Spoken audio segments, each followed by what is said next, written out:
자, 그 다음에 이제 23번 보겠습니다. 보기의 가마 중 CDS 프리미엄이 두 번째로 이제 큰 것은 이라고 하고 있는데, 이 문제는 지문에 제시되어 있는 원리에 관한 정보를 가지고 적용해서 추론을 해야 했습니다. 이렇게 개념이라든가 원리 방법에 관한 정보를 구체적인 어떤 사례에다가 적용해서 추론하는 문제는 늘 고난도 문제로 출제되고 있어요. 그런데 이에 대한 대비를 내가 충분히 하지 않았다. 연습이 충분하지 않다. 그러니까 이런 문제를 틀리는 건데, 아직 시간 있습니다. 여러분, 어려운 것들 자꾸 여러분들이 경험해 봐야 됩니다. 어려운 것일수록 반복적으로 그 문제를 해결하는 사고를 자꾸 연습해야 됩니다. 그런 연습을 여러분 꼭 하기 바랄게요. 알겠죠? 자, 그래서 우리 수능에서는 이런 23번, 그 다음에 24번 같은 문제를 정말 논리적으로 딱딱 떨어지게끔 어렵지 않게 풀어내자고요. 좋습니다. 자, 그러면 이제 두 번째로 큰 거 우리가 판단해 보도록 하겠는데, 윗글의 리을과 미음을 기준으로 서로 다른 CDS 거래 가마를 비교하여 CDS 프리미엄의 크기의 순서를 매길 수 있다. 단 기초자산의 발행자와 보장 매도자는 한국 기업이고 가마에서 제시된 조건에 다른 조건은 이제 동일하다라고 되는데, 외국 기업이면 이제 여러 가지 또 이제 고려할 요소들이 있으니까 이렇게 딱 제한 조건을 둔 겁니다. 그리고 이제 우리가 이 기초자산의 신용 등급과 관련된 정보, 그 다음에 이제 보장 매도자 발행 채권의 신용 등급과 관련된 이런 원리 주목해서 이제 이해를 한 상태인데, 이 기초자산의 이제 신용 등급, 자, 이거는 신용 위험이 커지면 신용 등급은 당연히 낮아집니다. 그렇죠? 이렇게 신용 위험이 커지면 신용 등급은 낮아져요. 그러면 신용 등급이 낮다라는 것은 그만큼 또 뭐예요? 요 보장받는데 비용이 더 들어가는 겁니다. 즉 CDS 프리미엄이 커지는 거죠. 그러면 이 경우와 이 경우를 이제 비교를 해봤을 때 어느 쪽이 신용 등급이 낮아요? 여기는 B가 3개예요. 위에는 지금 B가 2개고. 그러니까 이 위쪽이 신용 등급이 낮은 거죠. 그렇죠? 그래서 신용 등급을 하면 자, 이 아래쪽이 신용 등급이 큰 겁니다.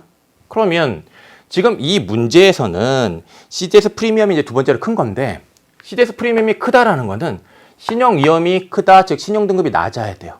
그러니까 결국은 이쪽이 일단 요 아래쪽보다는, 이 아래의 세 가지 경우보다는, 그죠? CDS 프리미엄이 큽니다.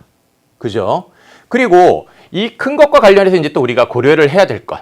자, 여기 요 기초자산의 신용 등급 가지고 이제 크다라는 판단했는데, 이것 말고 또 하나 이제 고려를 해야 되는 게 뭐냐면, 이 CDS 프리미엄과 관련해서 영향을 미치는 요소로 지문에서 어떤 원리를 봤었냐면 이거 봤었어요.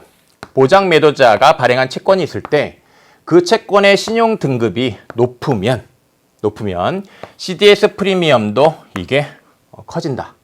이걸 주목했었단 말이에요. 그러면 여기 보장 매도자 발행 채권이 이제 신용 등급이 있습니다. 여기 지금 A가 3개예요. 그 다음에 A가 2개고 마이너스입니다. 그러면 이 두 가지 경우 중에 어떤 것이 더 신용 등급이 높은 거예요? 당연히 이게 높은 거죠. 그러면 신용 등급이 높으면 CDS 프리미엄이 큰 거니까 당연히, 자, 이것이 CDS 프리미엄이 가장 큰 경우죠.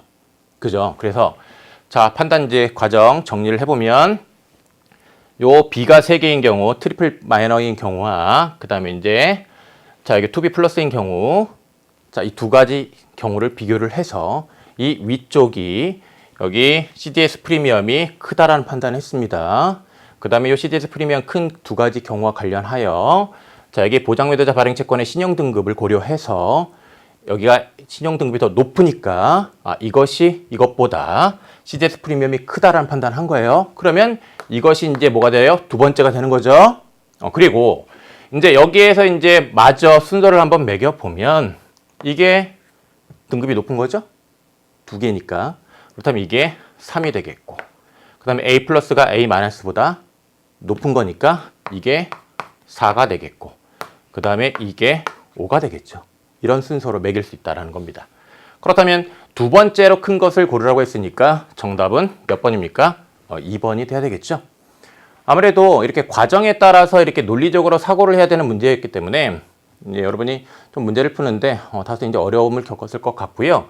그리고 더군다나 이런 원리와 관련된 정보가 있으면 이게 높아진다, 낮아진다 이 관계와 관련해서 순간적으로 착각을 하는 수가 있습니다. 그 착각하면 안 되는데 여러분 이런 착각했다고 한다면 내가 이런 착각을 하지 않기 위해서는 이렇게 좀 적어서 정확하게 좀 판단을 해야 되겠구나 꼭 명심하고요. 알겠죠? 자, 우리 수능 때는 이런 유형의 문제 절대로 틀리지 맙시다. 자, 그 다음에 이제